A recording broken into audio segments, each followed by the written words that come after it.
পানিহাটিতে প্রদীপ করের মৃত্যুর পূর্ণাঙ্গ তদন্তের দাবিতে পরিবারের পক্ষ থেকে আজ থানায় এফআইআর দায়ের করা হয়েছে। বিজেপি এই ঘটনায় সিবিআই তদন্তের দাবি জানিয়েছে। দুর্গাপুরে বেসরকারি মেডিকেল কলেজে ডাক্তারি পড়ুয়াকে গণধর্ষণের মামলায় পুলিশ আজ চার্জশিট জমা দিয়েছে। কলকাতার শ্যামাপ্রসাদ মুখার্জি বন্দর কর্তৃপক্ষ কলকাতা ও হলদিয়া বন্দরের আধুনিকীকরণ ও উন্নয়নে মোট 48,000 কোটি টাকারও বেশি মূল্যের একাধিক প্রকল্পের জন্য বিভিন্ন সংস্থার সঙ্গে সমঝোতা চুক্তি স্বাক্ষর করেছে। দক্ষিণ ছত্তিশগড় এবং সংলগ্ন এলাকায় থাকা গভীর নিম্নচাপটি শক্তি হারিয়ে সুস্পষ্ট নিম্নচাপে পরিণত হওয়ায় রাজ্যের উত্তর থেকে দক্ষিণ সব জেলাতেই বৃষ্টির খবর পাওয়া গেছে। চন্দননগর এবং কৃষ্ণনগর সহ রাজ্যের বহু জায়গায় চলছে জগদ্ধাত্রীর আরাধনা। আসছে বিস্তারিত খবরে। নির্বাচন কমিশনের কঠোর হুঁশিয়ারির পর 143 জন বুথ লেভেল অফিসার আজ কাজে যোগ দিয়েছেন। গত প্রায় 7 মাস ধরে নির্বাচন কমিশন বুথ লেভেল অফিসারদের নিয়োগ এবং প্রশিক্ষণের কাজ শুরুর বার্তা দেওয়ার পরেও ওই আধিকারিকরা কাজে যোগ দেননি, এমনকি প্রশিক্ষণেও অংশ নেননি বলে অভিযোগ। তারপরই তাদের বিরুদ্ধে কঠোর ব্যবস্থা নেওয়ার ইঙ্গিত দেওয়া হয় কমিশনের তরফে। আজ দুপুর 12টার মধ্যে তাদের কাজে যোগ দেওয়ার চূড়ান্ত সময়সীমা দেওয়া হয়েছিল। ওই নির্দেশ মেনেই আজ 143 জন বিএলও কাজে যোগ দিয়েছেন বলে জেলা শাসকদের তরফে কমিশনের কাছে রিপোর্ট দেওয়া হয়েছে। মুখ্য নির্বাচনী আধিকারিক মনোজ কুমার আগরওয়াল জানিয়েছেন, এবারের এসআইআর প্রক্রিয়া আগের থেকে আরও নিবিড়ভাবে করা হবে। প্রত্যেককে সুষ্ঠুভাবে দায়িত্ব পালনের জন্য তিনি আবেদন জানান। অন্যদিকে উত্তরবঙ্গের বন্যা বিধ্বস্ত এলাকায় ক্ষতিগ্রস্তদের পাশে দাঁড়াতে আজ সকাল থেকে কোচবিহার, জলপাইগুড়ি ও দার্জিলিংয়ে বিশেষ ক্যাম্প খুলেছে জেলা প্রশাসন। রাজ্যে এসআইআর ঘোষণার সঙ্গে সঙ্গে মুখ্য নির্বাচনী আধিকারিকের দপ্তরের ওয়েবসাইট ক্র্যাশ করে যাওয়ায় সমস্যা সমাধানে ন্যাশনাল ইনফরমেটিক্স সেন্টার এনআইসিকে চিঠি দেওয়া হয়েছে। ওই সংস্থা ওয়েবসাইট সচল করার চেষ্টা করলেও পরিস্থিতি এখনও স্বাভাবিক হয়নি বলে খবর। উল্লেখ্য, এসআইআর ঘোষণার সঙ্গে সঙ্গেই রাজ্যের অধিকাংশ ভোটার 2002 সালের তালিকায় তাদের নাম রয়েছে কিনা তা দেখার জন্য একসঙ্গে ওয়েবসাইট খোলার কারণেই এই বিপত্তি বলে জানা গেছে। এসআইআর নিয়ে রাজ্যের মুখ্যমন্ত্রী অযথা ভয়ের পরিবেশ তৈরি করেছেন বলে বিজেপি অভিযোগ করেছে। কলকাতায় আজ সাংবাদিকদের প্রশ্নের উত্তরে কেন্দ্রীয় মন্ত্রী সুকান্ত মজুমদার জানিয়েছেন, মমতা ব্যানার্জি, অভিষেক বন্দ্যোপাধ্যায় সহ শাসক দলের সাংসদ বিধায়করা এসআইআর নিয়ে উত্তেজক মন্তব্য করে মানুষকে ভয় দেখাচ্ছেন। এর ফলে আতঙ্কিত হয়ে পড়ছেন সাধারণ মানুষ। প্রদীপ কর সহ বেশ কয়েকটি আত্মহত্যার ঘটনায় দুঃখ প্রকাশ করে শ্রী মজুমদার বলেন, এনআরসি আতঙ্কেই মৃত্যু হয়েছে কিনা তা খতিয়ে দেখা দরকার।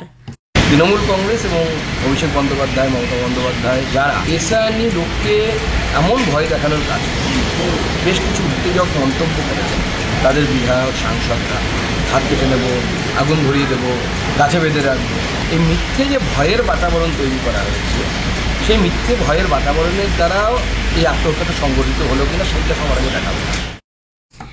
এদিকে কলকাতায় এক সাংবাদিক বৈঠকে বিজেপি নেতা রাহুল সিনহা জানিয়েছেন, এসআইআর ও এনআরসি আতঙ্কে পানিহাটি ও বীরভূমে দুজনের মৃত্যু হয়েছে বলে মুখ্যমন্ত্রী যে দাবি করেছেন তা সর্বৈব মিথ্যা।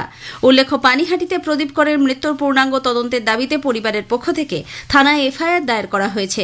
বিজেপিও এই ঘটনায় সিবিআই তদন্তের দাবি জানিয়েছে।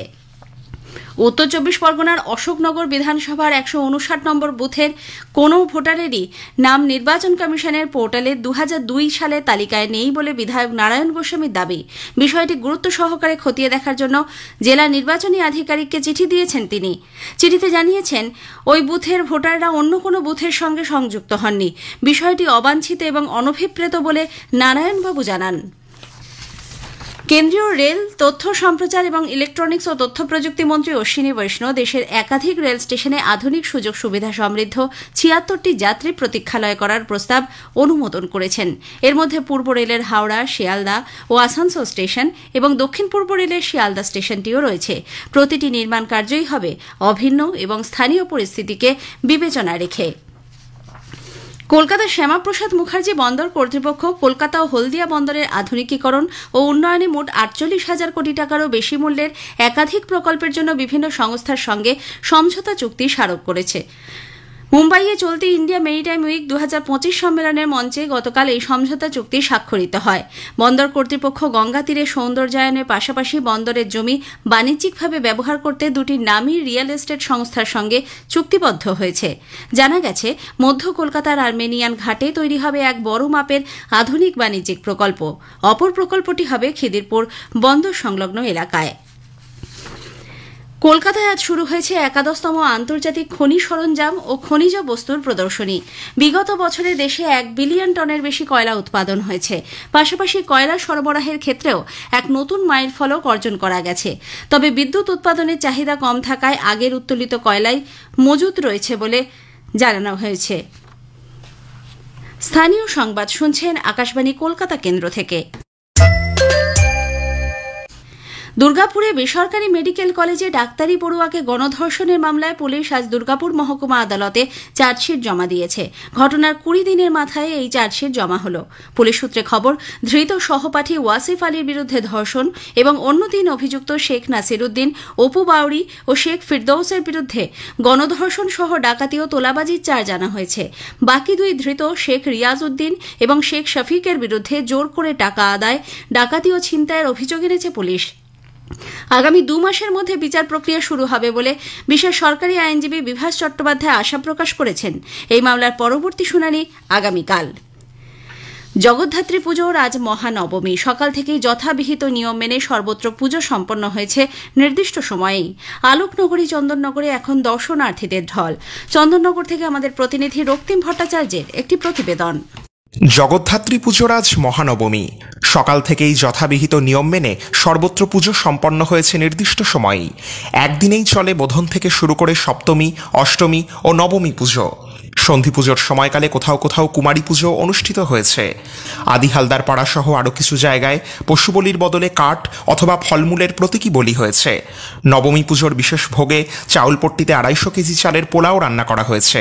এদিকে ৪ দিনের জগদ্ধাত্রী পুজোর প্রায় অন্তিম লগ্নে সকাল থেকেই চন্দননগর ও সংলগ্ন মানকুণ্ডু, ভদ্রেশ্বরে উপচে পড়েছে জনস্রোত। বিকেল হয়ে সন্ধে নামতেই রাজপথে অবিস্মরণীয় আলোকসজ্জা সম্মোহিত করে রেখেছে দর্শনার্থীদের। দুপুর নাগাদ কিছুক্ষণের বৃষ্টিতে সাময়িক আশঙ্কা দেখা দিলেও তা উপেক্ষা করেই এখনও মানুষের ঢল আলোকনগরীর আনাচে কানাচে। অন্যদিকে অস্বাভাবিক ভিড়ের দরুন অবাঞ্ছিত দুর্ঘটনা এড়াতে প্রশাসনের পক্ষ থেকে বেশ কিছু রাস্তায় আলোক তোরণ খুলে ফেলা হয়েছে। বড়কালীতলার প্যান্ডেলে যাওয়ার জন্য পুকুরের ওপর দিয়ে অস্থায়ীভাবে নির্মিত পায়ে চলা সেতু, মধ্যাঞ্চলে জলের উপর জনপ্রিয় আলোক শব্দ প্রদর্শনী বন্ধ করা হয়েছে।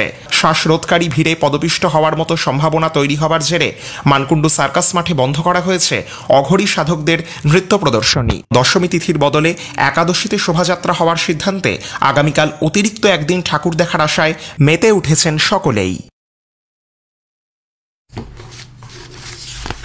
নদিয়ার কৃষ্ণনগরে আজ বিপুল উৎসাহ উদ্দীপনার মধ্যে দিয়ে চলছে জগদ্ধাত্রীর আরাধনা।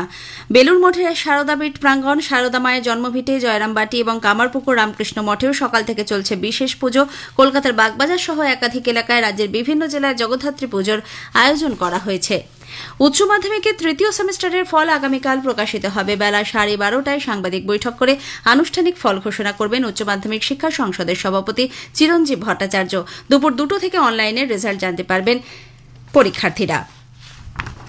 দক্ষিণ ছত্তিশগড় এবং সংলগ্ন এলাকায় থাকা গভীর নিম্নচাপটি শক্তি হারিয়ে উত্তর উত্তর পশ্চিমে সরে গিয়ে একটি সুস্পষ্ট নিম্নচাপে পরিণত হয়েছে।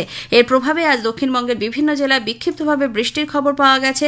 হিমালয় সন্নিহিত জেলা এবং দক্ষিণবঙ্গের উত্তরাংশের জেলাতে বৃষ্টির পূর্বাভাস থাকছে বলে আবহাওয়া দপ্তরের পূর্বাঞ্চলীয় প্রধান ডক্টর হাবিবুর রহমান বিশ্বাস জানিয়েছেন। দক্ষিণবঙ্গের উত্তরাংশে বৃষ্টিপাত থাকবে, তাও দক্ষিণের দিকটাতে বৃষ্টিপাত কমে যাবে একটু। তবে বীরভূম মুর্শিদাবাদ জেলায় ভারী বৃষ্টিপাত হতে পারে। উত্তরবঙ্গে যেটা বৃষ্টিপাতের বেশি পরিমাণ হওয়ার সম্ভাবনা রয়েছে সেটা 30-31 মধ্যে। আমাদের মালদা, উত্তর দক্ষিণ দিনাজপুর, জলপাইগুড়ি, কালিম্পং, দার্জিলিং জেলাতে ভারী বৃষ্টিপাতের সতর্কতা দেওয়া হয়েছে। নিম্নচাপ ও ঘূর্ণাবর্তের জেরে অতি ভারী বৃষ্টির পূর্বাভাস থাকায় পর্যটকদের সুরক্ষায় জেলা প্রশাসন উত্তরবঙ্গের দার্জিলিংয়ের পর্যটন কেন্দ্র সান্দাকফু ট্রেকিং বন্ধ রাখার নির্দেশ দিয়েছে। পুনরায় বিজ্ঞপ্তি জারি না হওয়া পর্যন্ত এই নির্দেশ বলবৎ থাকবে। আজ থেকেই পর্যটকদের মানেভঞ্জনে আটকে দেওয়া হচ্ছে। শেষ করার আগে খবরের বিশেষ কিছু অংশ আরও একবার। নির্বাচন কমিশন কঠোর হুঁশিয়ারির পর 143 জন বুথ লেভেল অফিসার আজ কাজে যোগ দিয়েছেন। এসআইআর নিয়ে রাজ্যের মুখ্যমন্ত্রী অযথা ভয়ের পরিবেশ তৈরি করেছেন বলে বিজেপি অভিযোগ করেছে। দুর্গাপুরে বেসরকারি মেডিকেল কলেজে ডাক্তারি পড়ুয়াকে গণধর্ষণের মামলায় পুলিশ চার্জশিট জমা দিয়েছে। চন্দননগর এবং কৃষ্ণনগর সহ রাজ্যের বহু জায়গায় চলছে জগদ্ধাত্রীর আরাধনা। স্থানীয় সংবাদ শেষ হলো। এরপর খেলার খবর 8টা বেজে 10 মিনিটে।